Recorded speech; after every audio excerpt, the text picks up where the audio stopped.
It can start with the object, or it can start with the story. What is the story that we want to tell? On the Chesapeake, there's 8,000 miles of shoreline on the bay. There's 600 miles of shoreline in this county alone. And it is on that land-water intersection, that land-water nexus, that so much happens. The Chesapeake is more than a bay. It's a living culture, a place with a sense of place. From the earliest indigenous peoples, each generation has overcome hardship and peril, storms, combat, collisions, shoals, fires. Those who ply the Chesapeake's waters have suffered them all. When one industry declines, new ones emerge. Along the way, what endures are the cultures, the people tied to this place, living our lives on the Chesapeake.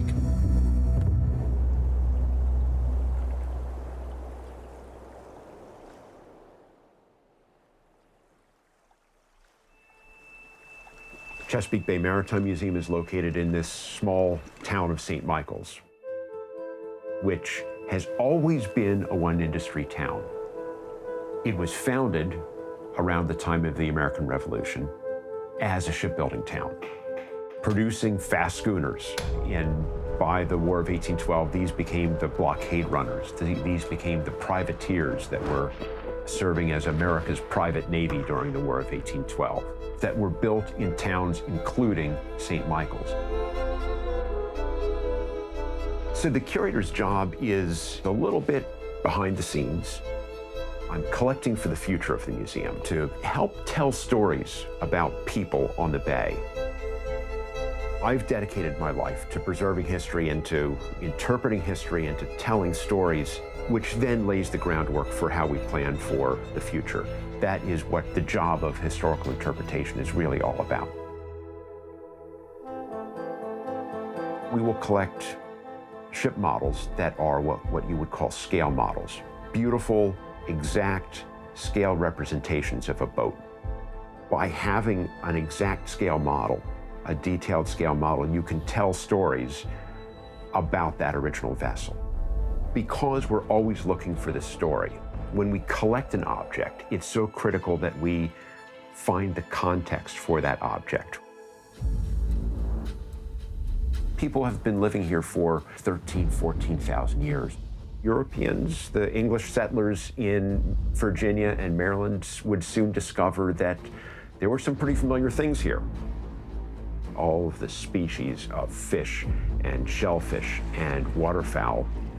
What will make money in this area? What will help us survive the tobacco trade, really establish the Maryland and Virginia colonies through the colonial period? This ultimately lured more people to this area, bringing people into conflict, pushing out native populations, treating them in some cases very poorly, very unfairly, ultimately creating these colonies that would decide that they weren't content to be colonies. We need self-determination. We need to rule ourselves. And it was on the shores of the Chesapeake Bay that American independence was secured. The bay begins to shape us from the time we first settle here. We're on the Miles River, which is about 2/3 the way up the Chesapeake Bay, a little town of St. Michael's.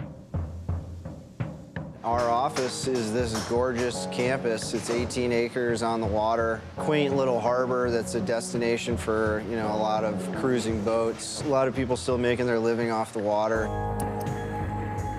I got into shipbuilding, I guess, by way of living on a boat. And I spent a year building boats. What I love about building boats is the functionality of creating. And I think that's what resonates with me the most. You hang around boats and go out on boats, and then you buy your first boat, and then they start calling you captain. So, I bought my first skipjack in 1975. When I discovered the fleet of skipjacks that were still actively oyster dredging, I realized I'd found home. Rosie Parks is the first skipjack set aside for preservation. Oystering was still good in 1975 when this museum purchased the Rosie Parks from waterman Orville Parks. Rosie Parks was for many years the best maintained skipjack and the winningest skipjack in the annual skipjack races under Captain Orville Parks, and selected for this museum as the outstanding example of the Chesapeake Bay skipjack to be preserved in a museum setting.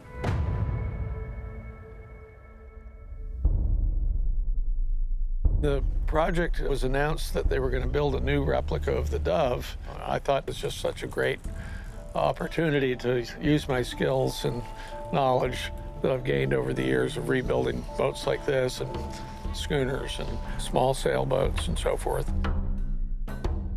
We're looking at a reproduction of a early 1600s British merchant vessel. This would have been a smaller trading cargo sailboat that brought supplies and settlers from England to a settlement in southern Maryland that later became the state of Maryland. It's the most robust vessel of this size I've ever built, and the stem alone is like a masterpiece of live oak that's just like insane. But yeah, I would just want to crush ice or run something over because it's so stout. This place is fantasy camp. They've got all these tools. There's a lot of autonomy on the projects they let you work on. Everything is made right here, which it's pretty rare in modern times for that to happen. Usually it's some conglomerate of you ordering parts and pieces from all over and assembling it.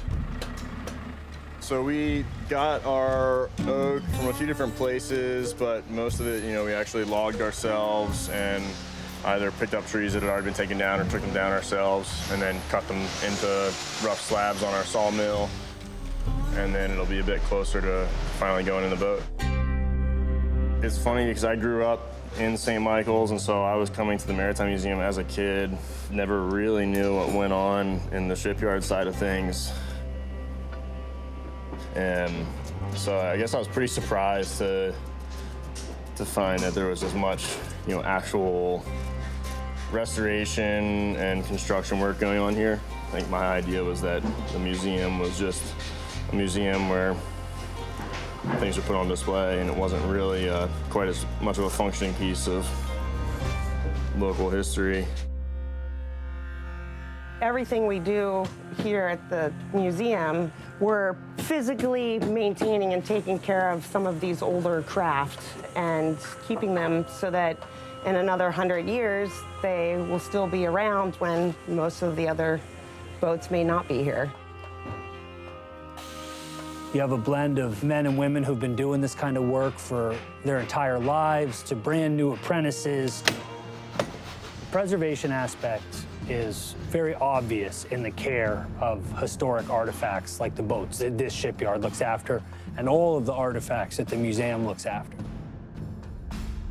The less obvious but equally important aspect, I think, is preserving the skills, certainly, and continuing to teach them. I've learned a tremendous amount in the 3 years that I've been here. And also, regardless of whether you're an apprentice or you've been doing this for 10, 15 years, you're learning a lot every day. And the major function of the shipyard is the preservation. It's real work that we're doing to maintain these vessels and to maintain them in their original context, that is, afloat, and training the next generation of craftsmen as we do it. When steamboats were newly invented, people were in awe at the power of the engine, no longer dependent on the wind. But on July 4th, 1924, Independence Day, the steamboat Three Rivers caught fire in the middle of the night on a return trip to Baltimore. 10 people perished in the fire, but thanks to the heroism and resilience of the crew, as well as the rescue missions of surrounding vessels, 94 souls aboard the steamboat were saved. On August 20th, 1933, the worst tropical storm to hit the bay in 70 years arrived. The tugboat Point Breeze fired a distress signal into the night sky. Captain Kirchner, his 7-year-old son and crew were caught in the middle of it. Lighthouse keeper Thomas Steinheise answered the call. He saved the lives of 5 crew members and recovered drowned Chief Engineer Percy Harrison in a small motorboat, skillfully surviving the treacherous waters. The Coast Guard arrived to complete the rescue of Captain Kirchner and his son. Most days, the lighthouse keeper leads a quiet existence, but this is life on the water. You don't know what's coming. Countless shipwrecks and tales of survival on the Chesapeake are reflected by the resilience and rebirth of its culture and industry.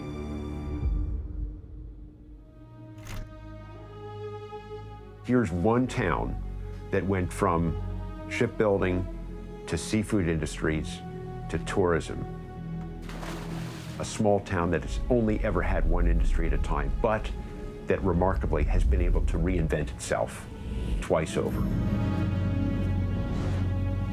Chesapeake Bay Maritime Museum was founded back in 1965, opened its doors to the public because people in this community saw a disappearing heritage. They saw the end of the age of working sail. They knew that the skipjacks were, in 1965, already an anachronism. Here at the Chesapeake Bay Maritime Museum, we honor these people of the Chesapeake by not only showcasing the objects that tell their stories, but by actively preserving their way of life. We are dedicated to keeping the traditions they forged alive and well on the bay. The story of the Chesapeake Bay and of Chesapeake Bay culture is an ongoing story.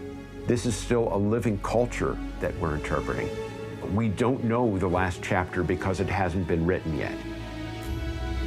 We want you to be able to go out on a historic vessel and witness this place as it still is, as the watermen are still working it every summer.